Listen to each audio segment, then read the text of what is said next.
Hello friends, అందరికీ welcome back to DR Malika mini vlog. ఇక ఖర్చులు అయితే స్టార్ట్ అయిపోయాయి. ఎందుకంటారా, పిల్లలు స్కూల్ స్టార్ట్ అయింది కదా, రోజు ఖర్చులే. ఇక ఎందుకంటారా, స్టార్టింగ్ అయితే అన్ని ఖర్చులు ఉంటాయి. బుక్కులని, డ్రెస్ అని, బ్యాగ్ అని, ఫీజ్ అని, ఇంకా లంచ్ బాక్స్ అని, బాటిల్ అని, 100 రకాల ఖర్చులు. ఇక స్టార్టింగ్లో అమ్మయ్య అన్నీ కొనేసాము అనుకుంటామా, మళ్ళీ మన ఇంట్లో ఖర్చులు అయితే గుర్తొచ్చేస్తాయి. ఈ కాలంలో ఇద్దరు సంపాదిస్తేనే ఇల్లు గడుస్తుంది. ఒక్కరు సంపాదిస్తే ఎంత కష్టంగా ఉంటుందో మిడిల్ క్లాస్ వాళ్ళకైతే. ఒక్కరు సంపాదించి 100 మంది తిందామంటే కాదు కదా.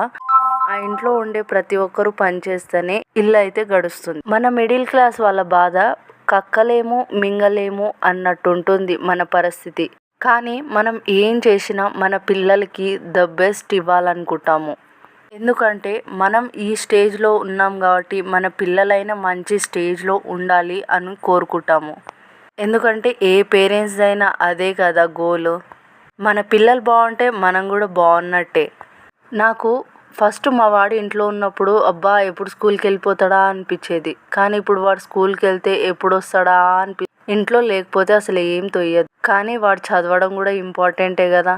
మా బాబు ఫస్ట్ టైం స్కూల్కి వెళ్తున్నాడు, కానీ వాడు స్కూల్కి వెళ్ళి ఏడుస్తుంటే నాకైతే చాలా బాధ అనిపిస్తుంది. మీకు కూడా ఇలానే ఉంటుందా? కామెంట్ అయితే చేయండి. Please do share and subscribe.